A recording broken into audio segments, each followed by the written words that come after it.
Hello students. Rajasthan की कृषि पर बात कर रहे थे हम लोग। विभिन्न योजनाओं में राजस्थान की कृषि का जो प्रायोरिटी या कृषि में किस प्रकार से विभिन्न योजनाओं पर ध्यान दिया गया, तो उसकी बात कर रहे थे हम। 7वीं योजना में तिलहन के टेक्नोलॉजी मिशन के माध्यम से खाद्य तेलों में आत्मनिर्भरता प्राप्त करना और तिलहन की उत्पादन क्षमता को अत्यधिक विस्तार की बात की गई। फिर 8वीं योजना में जल के उपयोग के किफ़ायत से मतलब स्प्रिंकलर, ड्रिप सिंचाई इत्यादि पर चर्चा की गई, उसको प्रेफरेंस में डाला गया।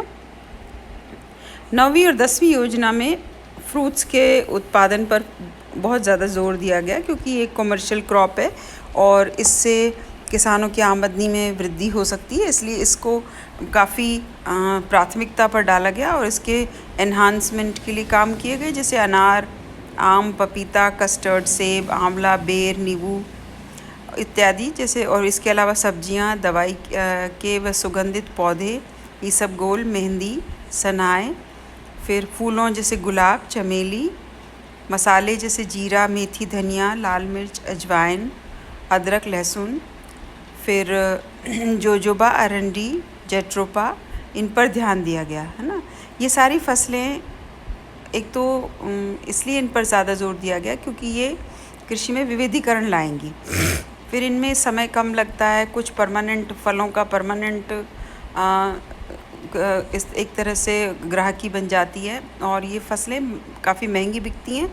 तो किसान को बेहतर स्थिति लाने के लिए, किसान के लिए इस तरह की फसलों के लिए प्राथमिकताएं और प्रोत्साहन दिए गए।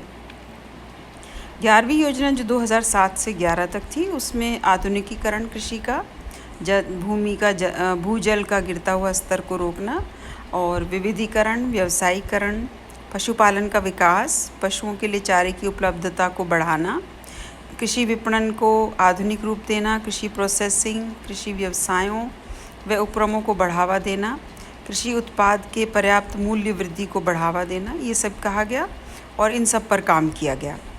फिर 12वीं योजना में जो बातें जो सरकार ने प्लानिंग की वो इस तरह से थी कि दालों की उत्पादकता बढ़ाई जाए, दालों का क्षेत्रफल बढ़ाया जाए, सोयाबीन का उत्पादन, तिलहन का उत्पादन, प्रमाणीकृत बीज की उपलब्धि बढ़ाई जाए, मिट्टी हेल्थ कार्ड वितरित किया जाए, बीमा की सुविधा, लघु सीमांत SC/ST कृषकों के पास लगभग 50% जोतें करना, फूल सब्जी नर्सरी विकास को हाईटेक संरक्षित कृषि के दायरे में लाना, ये सब कहा गया 12वीं योजना में। फिर एक राज्य कृषि नीति शीघ्र जारी करने की बात की गई। बूंद बूंद सिंचाई, स्प्रिंकलर, उन सबको काफ़ी रियायती दरों पर उपलब्ध करवाए गए। फसल बीमा योजना का सुधरा हुआ रूप और प्रत्येक क्षेत्र की ज़रूरत और जलवायु के हिसाब से उसको जोड़ने की बात की गई। कृषकों के लिए उर्वरक की समय पर उपलब्धि की व्यवस्था, ये सब 12वीं योजना में किया गया। अब हम योजना काल में कृषिगत क्षेत्र की प्रगति के विभिन्न पहलुओं पर बात करें तो योजना काल में देखिए कृषि में क्या क्या काम मोटे मोटे किए गए। ये जो विभिन्न योजनाओं की बात मैंने की और जो भी प्राथमिकताएं हमने बताई आपको, उसमें ये सारे के सारे काम किए गए है ना। ये केवल ऐसा नहीं कि कागज़ों में हुआ, लेकिन सारे काम ऐसे किए गए। अब उनको अगर हम मुख्य रूप से अगर टाइटल वाइज या अलग अलग कैटेगरी में डालें तो देखिए भूमि का जो उपयोग है उसमें क्या किया गया।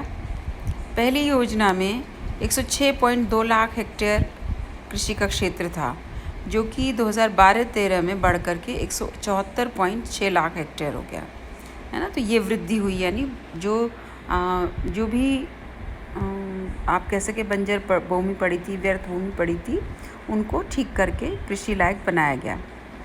फिर 2012-13 में सकल कृषित क्षेत्रफल 239 लाख हेक्टेयर हो गया था। सकल और शुद्ध का मैंने आपको बताया था। सकल कृषित क्षेत्रफल यानी कि जो 2 बार बोया जाता है उसको हम 2 बार गिनते हैं। तो इसी प्रकार एक से अधिक बार जो बोया गया क्षेत्र था वो एक्चुअली 64.7 लाख हेक्टेयर हो गया। अब सिंचाई के विकास की बात करें हम तो सिंचाई राज्य में शुद्ध सिंचित क्षेत्रफल 1991-92 में सिर्फ 10 लाख हेक्टेयर था, जो कि 12-13 में बढ़ कर के 75 लाख हेक्टेयर किया गया, है ना। इसी अवधि में कुल सिंचित क्षेत्रफल 7 लाख हेक्टेयर था, जो कि 94.5 लाख हेक्टेयर किया गया, लगभग 7.7 गुना कर दिया गया। यानी इतनी सारी जगहों पर नहरें और इत्यादि कुएँ आदि की सिंचाई की सुविधाएं बढ़ाई गई। फसलों के अनुसार सिंचित क्षेत्रफल का हम योग निकालते हैं तो उसको हम डबल करते हैं। फसलों के अनुसार सिंचित क्षेत्रफल देखें, राज्य में गेहूं, जौ, चना, कपास, मक्का, सरसों, इनमें सिंचाई की सुविधा काफ़ी मिली है। और दूसरी योजना में औसत रूप से 17 लाख हेक्टेयर भूमि में विभिन्न फसलों की सिंचाई की सुविधा प्राप्त हुई। 2010-11 में 83.2 लाख हेक्टेयर तक सिंचाई की सुविधा पहुंच गई, है ना। यानी कि कुल सिंचित क्षेत्रफल जो है लगभग 35.8% हो गया टोटल बोए हुए क्षेत्र का। इसी प्रकार से कुल सिंचित क्षेत्रफल का जो छठी योजना में राई और सरसों की जो फसल है उस पर उसका काफ़ी एरिया सिंचित था, यानी कर लगभग 4.25 लाख हेक्टेयर, है ना।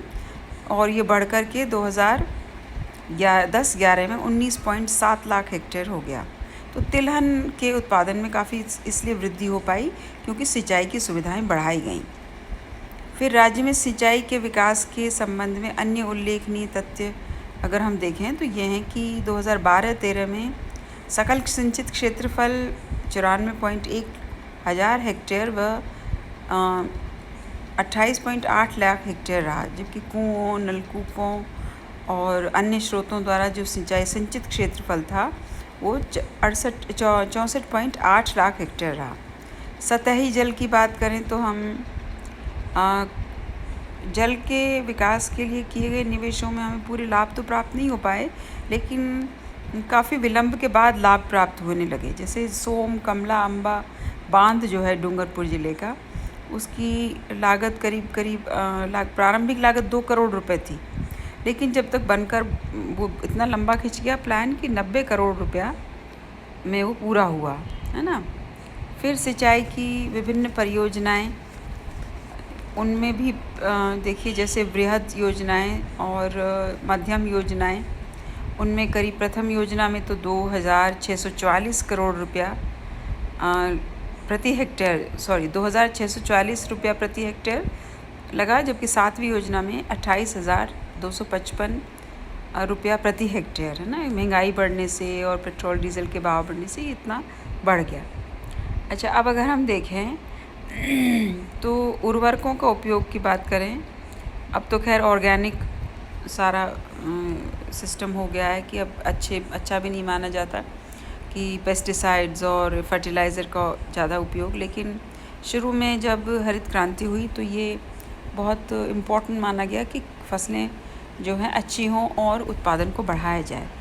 तो उर्वरकों की खपत को अगर हम देखें तो 56 से 61 यानी दूसरी योजना में करीब 1.3 हज़ार टन था, जो बढ़ कर के 5वीं योजना में 96.4 हज़ार टन हुआ, 7वीं योजना में 254.8 हज़ार टन हुआ। फिर हर साल का देखें बहुत तेज़ी से बढ़ा, 1990-91 में 370 हज़ार टन, फिर 642.6, फिर 2005-2006 में 882.1 हज़ार टन और 2012-13 में 1,335.2 हज़ार टन बढ़ा, है ना वो उत्पादन, इसका खपत। यानी कि प्रति हेक्टेयर अगर खपत देखें तो शुरू में जो 0.1 किलोग्राम प्रति हेक्टेयर था वो बढ़ कर के 49.7 किलोग्राम प्रति हेक्टेयर पहुंच गया। विभिन्न ज़िलों में अगर हम देखें तो सिंचाई की सुविधा गंगानगर ज़िले में सबसे ज़्यादा 80.8% एरिया सिंचित है, कोटा बूंदी में 53.3, अलवर में 55.7, भरतपुर में 55.9। लेकिन जो डेजर्ट वाले एरिया हैं उनमें बहुत कम सिंचित एरिया है। जैसे बाड़मेर में सिर्फ 13% है, जोधपुर में 25.8%, जैसलमेर में 26.5% और चूरू में सिर्फ 7.6% एरिया ही सिंचित है। पानी की कमी की वजह से भी ये प्रॉब्लम है फिर अधिक उपज देने वाले बीजों का वितरण पर अगर हम बात करें तो गेहूं के बीजों का 7.7 लाख टन डिस्ट्रीब्यूशन रहा। इसके बाद मक्का, बाजरा, ज्वार, धान, इनमें भी अच्छे बीजों का वितरण किया गया। पौध संरक्षण, रसायनों की खपत में वृद्धि, यानी कि पेस्टिसाइड्स वगैरह की भी काफ़ी वृद्धि हुई, जो कि दूसरी योजना में 129 टन थी, जो बढ़कर के 10वीं योजना में 3100 टन रखा गया उसका लक्ष्य।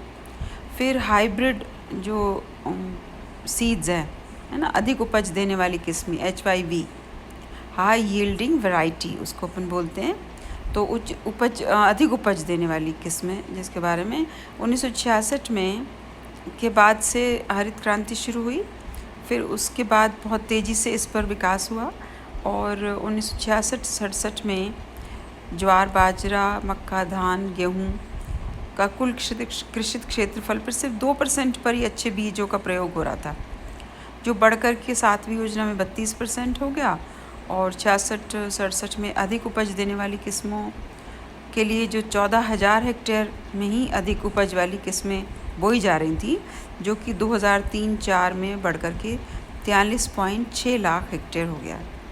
अगर हम अपनी ये टेबल देखें तो गेहूं प्रति हेक्टेयर किलोग्राम अगर हम देखें तो गेहूं का 1970-71 में 1320 प्रति हेक्टेयर किलोग्राम गेहूं उत्पादन हो रहा था, जो कि बढ़ करके 1320 से बढ़ करके 2012-13 में 3117 किलोग्राम पर हेक्टेयर हो गया। राई और सरसों का उत्पादन देखिए कितना बड़ा राजस्थान में, 972 से ये बढ़ करके हो गया 1380। गेहूं का हुआ 1320 से 3515 किलोग्राम पर हेक्टेयर। राई और सरसों 972 से 1380।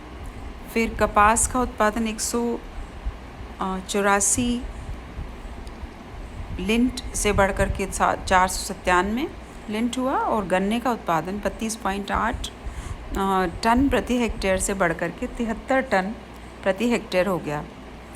ठीक है, तो ये हिंदुस्तान के मुकाबले भी अगर हम देखें तो राजस्थान की परफॉर्मेंस अच्छी है। इसी प्रकार से योजना काल में अगर हम कृषि उत्पादन बढ़ाने के कार्यक्रमों की बात करें तो राजस्थान में कृषि विकास की नीति, इसमें देखिए कार्यक्रमों की बात करें तो समय समय पर कई कार्यक्रम चलाए गए, जैसे राष्ट्रीय दलहन विकास योजना 1986-87 में, राष्ट्रीय तिलहन विकास परियोजना 1984-85 से 90-91 में चालू की गई। अब इसके बाद में जो की अवधि में जो प्रगति हुई उस पर हम अगले लेक्चर में बात करेंगे। अभी तक आप इसको देख लें।